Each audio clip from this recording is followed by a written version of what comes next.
శ్రీ సత్యసాయి జిల్లా పెనుకొండలో ఉద్రిక్త వాతావరణం నెలకొంది. పెనుకొండ టీడీపీలో అసమ్మతి భగ్గుమంది.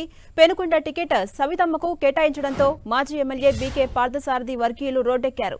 చంద్రబాబు, లోకేష్ ఫ్లెక్సీలను చింపేశారు. రోడ్డుపై బైఠాయించి ఆందోళన చేపట్టారు. సవితమ్మను ఓడిస్తామని హెచ్చరించారు టీడీపీ శ్రేణులు.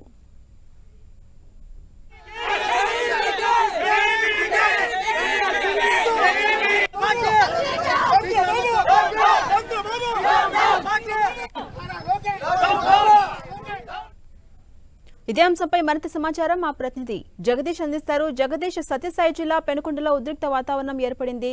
అసమ్మతి స్వరం టీడీపీ నుంచి బయటపడుతోంది. డీటెయిల్స్ ఏంటి?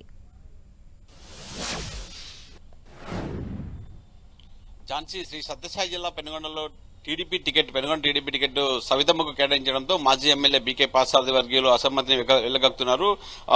టికెట్ కేటాయించిన వెంటనే పార్టీ కార్యాలయం చేరుకుని అక్కడ చంద్రబాబును లోకేష్ బాబు ఫ్లెక్సీలు చిచ్చివేసి రోడ్డుపైన తగలబెడుతూ కూడా ఆవేదన వ్యక్తం చేస్తున్న పరిస్థితి కనబడుతుంది. గత 40 సంవత్సరాలుగా తెలుగుదేశం పార్టీ ఆవిర్భావం నుంచి కూడా పార్టీ కోసం పనిచేశాడు. మా నాయకుడికి టికెట్ కాకుండా ఈసారి వేరే వాళ్ళకి టికెట్ ఎలా ఇస్తారంటూ కూడా ఆవేదన వ్యక్తం చేస్తున్న పరిస్థితి కనబడుతుంది. పెనుగొండలో ఖచ్చితంగా చంద్రబాబు అలాగే లోకేష్ ఇద్దరు కూడా పెనుగొండలో వచ్చి కమ్మ రాజకీయం చేసి ఇక్కడ పార్టీని గెలిపించుకోవాలి, అది కూడా మేము చూస్తాం అంటూ కూడా వారు ఆవేదన వ్యక్తం చేస్తున్న పరిస్థితి కనబడుతుంది. ఇప్పటికే కన్వీనర్లతో పాటు దాదాపు 10 నుంచి 15 మంది పార్టీకి రాజీనామా కూడా చేశారు. పార్థసారథి కూడా అక్కడ ఉన్న పరిస్థితి కనబడుతుంది. మీరు ఖచ్చితంగా పార్టీకి రాజీనామా చేయాలి, మనకు టికెట్ ఇక్కున్నప్పుడు మనం పార్టీ కోసం పనిచేసి కూడా వేస్ట్, ఇక్కడ పార్టీలో ఉండకూడదంటూ కూడా మాజీ ఎమ్మెల్యే మీద నాయకులంతా కూడా ఒత్తిడి చేస్తున్న పరిస్థితి కనబడుతుంది. ఇప్పటిదాకా కూడా దాదాపు గంట సేపు పాటు కూడా రోడ్డు మీద ఫ్లెక్సీలు తగలబెడుతూ టైర్లు తగలబెడుతూ కూడా ఆవేదన వ్యక్తం చేస్తున్న పరిస్థితి కనబడుతుంది. ఖచ్చితంగా పెనుగొండ టికెట్ లో తేదీ స్థానం మార్పు చేసుకోవాలి, మా పార్థసారథికి టికెట్ ఇవ్వాలంటూ కూడా వారు డిమాండ్ చేస్తున్న పరిస్థితి అయితే కనబడుతుంది. ఖచ్చితంగా ఇక్కడ సవితమ్మకు టికెట్ ఇస్తే ఖచ్చితంగా పార్టీని ఓడిస్తాము, పార్టీకి ఎలాంటి సపోర్ట్ కూడా చేయమంటూ కూడా పార్థసారథి వర్గీయులు ఆవేదన వ్యక్తం చేస్తున్న పరిస్థితి అయితే కనబడుతుందని చెప్పొచ్చు. ఝాన్సీ రాణి, అలాగే దీనిపై ఇప్పటివరకు టీడీపీ అధిష్టానం నుంచి స్పందించిందా?